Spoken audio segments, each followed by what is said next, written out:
अस्सलाम वालेकुम नाजरीन, मैं आसिफ खान हूँ। आप यूट्यूब चैनल देख रहे हैं। नाजरीन, इस वक्त हुकूमत के अंदर काफ़ी परेशानी का समा है और हुकूमत अपने आइनी तरमीम को जो है वो मुकम्मल ना कर सकी और हुकूमत इस प्रोजेक्ट में फ़ेल हो चुकी है। और हुकूमत के अहम जो लोग हैं, जो अहम अहदेदार हैं, वो समझते हैं कि इस सारे फेलियर में जिन वज़रा को ये टास्क दिया गया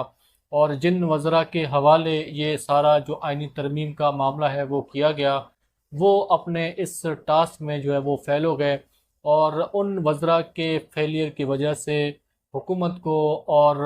जो इत्तेहादी सिस्टम है उसको काफ़ी इस वक्त मुश्किलात का सामना है। और क्योंकि इन्होंने एक बंद लिफाफे में एक सील पैक जो है एक मसौदे को ऐवान में लाकर आइन में तरमीम करना चाहा और उस बंद इन्वेलप को ऐवान से मंजूर कराने की कोशिश की, लेकिन हुकूमत के जो अहम वज़रा हैं जिनको ये टास्क दिया गया,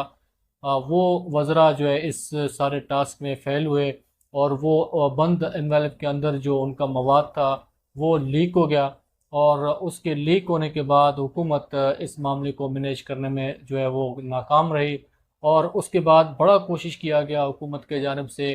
कि इस आइनी तरमीम को कोई नया रंग देकर, इसमें कोई उसको नया कोई रुख देकर किसी तरीके से इस मामले को जो है वो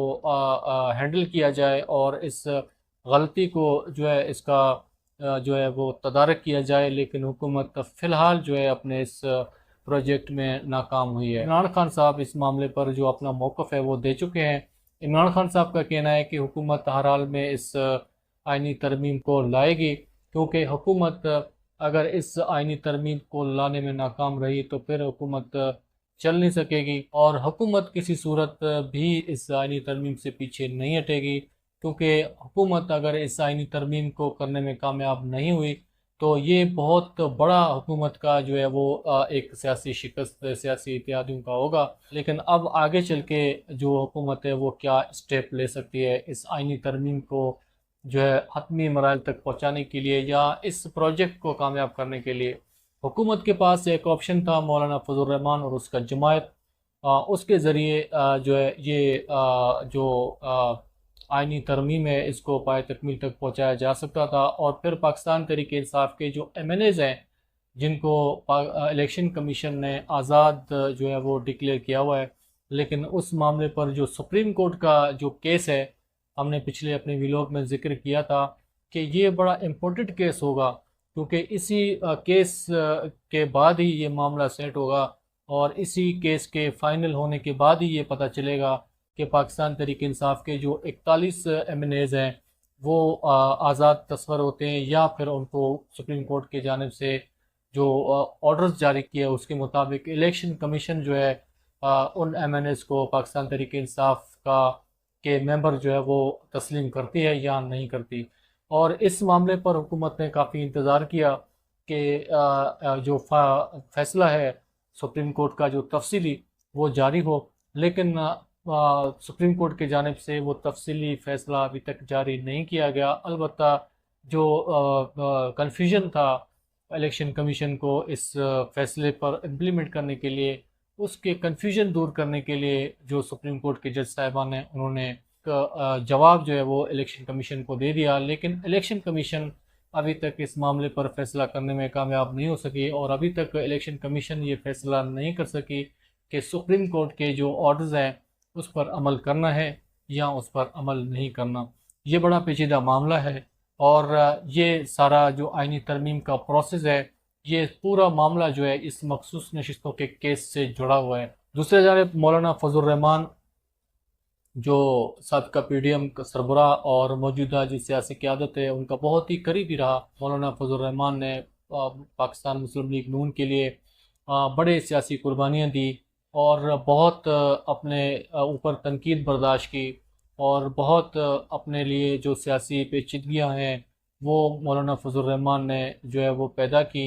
और अपने जो आवाम के अंदर मकबूलियत है उसको नुकसान पहुँचाया और अपने तमाम जो सियासी कद्दो काट था और उनकी जो सियासी जद्दोजहद थी उनको नुकसान पहुँचाया पाकिस्तान मुस्लिम लीग नून की क़यादत के लिए। और जब मियाँ साहब जो है पाकिस्तान के अंदर नहीं थे और उस वक्त मौलाना फजल रहमान ने मरीम नवाज़ साहिबा का साथ दिया और उनको जो उनके सर पर जो सियासी सरपुस्ती है उसका हाथ रखा, और हर मुश्किल घड़ी में मौलाना फजल रहमान ने और मौलाना फजल रहमान की जमात ने पाकिस्तान मुस्लिम लीग नून के लिए कुर्बानियाँ दी। लेकिन उसके बदले में पाकिस्तान मुस्लिम लीग नून ने जो एक डिमांड रखा इस इलेक्शन से पहले कि मौलाना फजल रहमान जो है वो नहीं चाहिए, और मौलाना फजल रहमान का इत्तेहाद और उनका साथ और उनकी सीटें और उनकी मदद अगली हुकूमत बनाने के लिए हमें नहीं चाहिए। इसका जब पता लगा मौलाना फजल रहमान को, तो उसके बाद मौलाना फजल रहमान काफ़ी मायूस हुए, और उसके बाद फिर जो इलेक्शन हुआ उस इलेक्शन में मौलाना फजल रहमान को जिस तरीके से एक कोने पे रखा गया और मौलाना फजल रहमान को इलेक्शन में जो है बिल्कुल नाकामी का सामना करना पड़ा, तो फिर मौलाना फजल रहमान को समझ आ गया कि जो इनका मामला है अब मियां नवाज शरीफ साहब के साथ नहीं चल सकता, और अब जो मौलाना फजल रहमान ने कुर्बानियाँ दी, हाँ, उस कुर्बानियों के बदले जो मुस्लिम लीग नून ने और जो पाकिस्तान के इस वक्त इत्तेहादी हुकूमत है, उन्होंने जो मौलाना फजल रहमान को उसका जो बदला दिया और उनके साथ जो हाथ किया, उसका बड़ा मौलाना फजल रहमान को उसका गुस्सा भी है, गम भी है, और शायद इसी गम और गुस्सा की वजह से मौलाना फजल रहमान जो है हुकूमत का साथ फ़िलहाल देते हुए नज़र नहीं आ रहे। और इस मामले में हुकूमत ने और इत्तेहादी जमात ने मौलाना फजल रहमान को बहुत ही मनाने की कोशिशें की, लेकिन मौलाना फजल रहमान को फ़िलहाल जो है ये हुकूमत और इत्तेहादी जमातें मनाने में कामयाब नहीं हुए, और मौलाना फजल रहमान आज वाज़ेह तौर पर कह चुके हैं कि इस हुकूमती जो आइनी तरमीम है इसको यकसर मुस्तरद कर दिया, और मौलाना फजल रहमान ने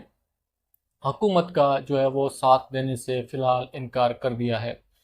लेकिन अभी तक ये मामला इतना वाज़ेह नहीं है, अभी तक ये मामला इतना क्लियर नहीं है, तो आगे चल के जो हुकूमत है वो इस मामले पर क्या एफ़र्ट करती है, और आगे चल के हुकूमत इस आइनी तरमीम को कोई नया शक्ल देती है या मौलाना फजल रहमान को कोई नया जो ऑफ़र है वो देकर राज़ी किया जाता है, इसके बारे में कुछ कहना कब्ल वक्त है। लेकिन अभी ये मामला जो है वो प्रोसेस में है, और अभी हुकूमत ने भी हार नहीं मानी, और अभी मौलाना फजल रहमान साहब जो है बेज़ाहिर तो वो कह चुके हैं कि इन्होंने इस बिल को मुस्तरद कर दिया, लेकिन इस हुकूमत का और पीडीएम साहब का, पीडीएम इत्तेहाद का मौजूदा जो सियासी इत्तेहाद है उनका मौलाना फजल रहमान साथ देते हैं या नहीं देते, ये आने वाले दिनों में पता चलेगा। लेकिन मौलाना फजल रहमान जो है वो इस इत्तेहाद का साथ देने के जो चांसेस हैं मौलाना फजल रहमान के वो ज़्यादा हैं, और इस इत्तेहाद के साथ ना देने के जो चांसेस हैं वो बहुत ही कम हैं। लेकिन बहरहाल देखते हैं, अभी इस हवाले से कुछ कहना कबल इस वक्त होगा। दूसरे जानिब पाकिस्तान तहरीक इंसाफ मुल्क भर में जलसे करने की कोशिश कर रही है, लेकिन हुकूमत और इत्तेहादी जमातें पाकिस्तान तहरीक इंसाफ को जलसे करने से जो है वो रोक रही है, और हर मुमकिन कोशिश पाकिस्तान तहरीक इंसाफ ने की कि पंजाब के अंदर जलसा हो और इस्लामाबाद के अंदर जलसा हो, लेकिन इस हुकूमत ने और इत्तेहादी जमातों ने हर मुमकिन कोशिश की कि पाकिस्तान तहरीक इंसाफ को जलसे जुलूस करने से रोका जाए, अवामी तशहीर करने से जो है इनको रोका जाए। लेकिन जितना भी पाकिस्तान तहरीक इंसाफ के ऊपर पाबंदियाँ लगाई जाती हैं, जितना भी पाकिस्तान तहरीक इंसाफ को रोकने की कोशिशें की जाती हैं, जलसे जुलूस और अवामी तशहीर से जितना भी उनको रोकने की कोशिश की जा रही है, आवाम के अंदर जो पाकिस्तान तहरीक इंसाफ की मकबूलियत है वो मज़ीद बढ़ती हुई जा रही है। तो इस जो मकबूलियत है इससे हुकूमत बहुत ज़्यादा परेशान है और कन्फ्यूजन का शिकार है। इतना हद तक कन्फ्यूजन का शिकार है कि एक जलसा भी जो है वो हुकूमत करने नहीं दे रही, और पाकिस्तान तहरीक इंसाफ जो पहला पिछला जो जलसा हुआ उस जलसे के बाद पाकिस्तान तहरीक इंसाफ के ऊपर जो सख्त शराइत पर जो पाकिस्तान तहरीक इंसाफ का जलसा हुआ इस्लामाबाद में, उसके बाद फिर जो गिरफ्तारियां हुई, उसके बाद जो पाकिस्तान तहरीक इंसाफ के रहनुमाओं के ऊपर जो एफआईआर्स हुए, वो हुकूमत उसमें भी जो है हुकूमत को काफ़ी नाकामी का सामना करना पड़ा, और उसमें भी हुकूमत को जो है काफ़ी शर्मिंदगी का सामना करना पड़ा। फिर जो स्पीकर हैं कौमी असम्बली के, उन्होंने इस मामले पर जो है वो एक्शन लिया और फिर जो है पाकिस्तान तहरीक इंसाफ के रहनुमाओं को छोड़ना पड़ा। लेकिन अब जो पंजाब का जलसा है, ये जलसा बड़ा इम्पोर्टेंट होगा और ये जलसा बड़ा फैसला कुन होगा। इसके लिए पाकिस्तान तहरीक इंसाफ को बहुत एफर्ट करना पड़ेंगे, पाकिस्तान तहरीक इंसाफ को बड़ा मेहनत करना पड़ेगा इस जलसे में क्राउड लाने के लिए और इस जलसे को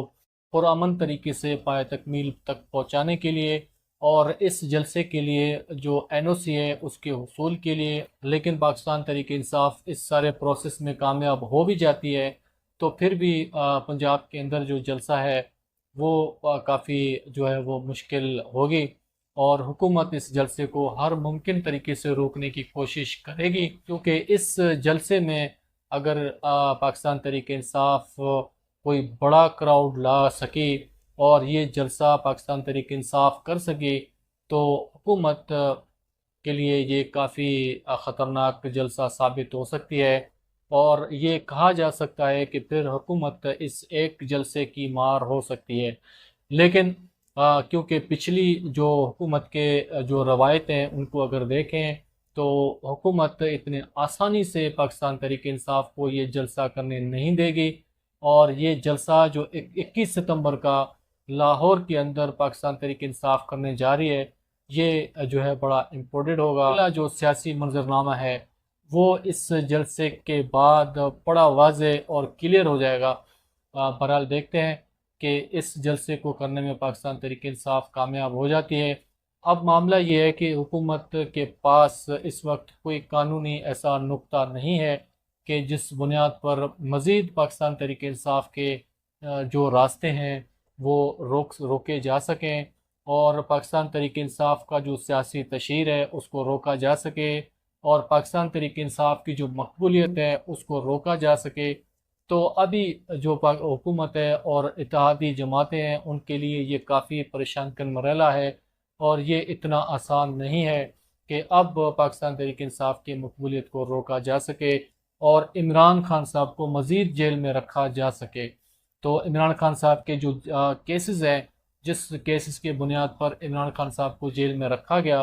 वो सारे केसेस जो है वन बाय वन ख़त्म होते जा रहे हैं और अब जो उनके केसेस हैं 190 मिलियन पाउंड का केस है और जो नया तोशाखाना केस है 9 मई के जो केसेस हैं उन केसेस के ऊपर भी इतना जान नहीं है कि ये केसेस मज़ीद सस्टेन कर सकें और इन केसेस के बुनियाद पर इमरान खान साहब को मज़ीद जेल में रखा जा सके। तो इस हुकूमत के लिए काफ़ी परेशानी का इस वक्त आलम है और इस सियासी सेटअप के लिए जो इस वक्त सियासी हालात हैं वो ख़राब होते जा रहे हैं। तो बहरहाल देखते हैं अगला मंजरनामा क्या होता है और मखसूस नशीदों का केस है उस हवाले से क्या फ़ैसला आता है और 21 सितंबर का जो जलसा है इसको करने में पाकिस्तान तहरीक इंसाफ कामयाब होती है या नहीं होती। ये दोनों फ़ैसले बड़े इम्पोर्टेंट होंगे और ये दोनों फ़ैसले जो अगला सियासी मंजरनामा है उसको जो है बड़े वाज़े करेंगे। तो बहरहाल देखते हैं जो भी इस हवाले से होगा आपके साथ शेयर करते रहेंगे। तब तक इजाज़त दीजिए। अल्लाह ने के बाद।